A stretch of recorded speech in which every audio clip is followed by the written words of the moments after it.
কোন মহিলা যদি বেপরদার কারণে জাহান্নামে যায়, শুধু ও যাবে না, ওর সাথে কেউ না কেউ রিলেটেড থাকবে। পুরুষ কুড বি ফাদার, বাপ হইতে পারে, বড় ভাই হইতে পারে, তারপর হচ্ছে স্বামী হতে পারে।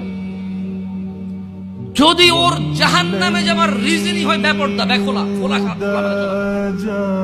মানুষ হাজার রিজনে জাহান্নামে যেতে পারে। আল্লাহ সবাইকে ক্ষমা করুন এবং হিদায়াত দান করুন, আমিন।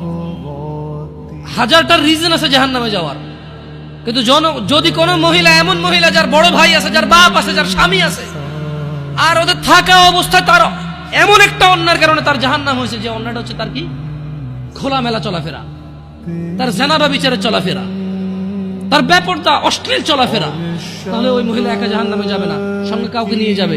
এবার যে লোকটা সংশ্লিষ্ট সময়ে দায়িত্ববান ছিল সে যাবে সঙ্গে। এটা খুব সিম্পল লজিক, কিন্তু কান টানলে কি আসে? কান টানলে কি আসে?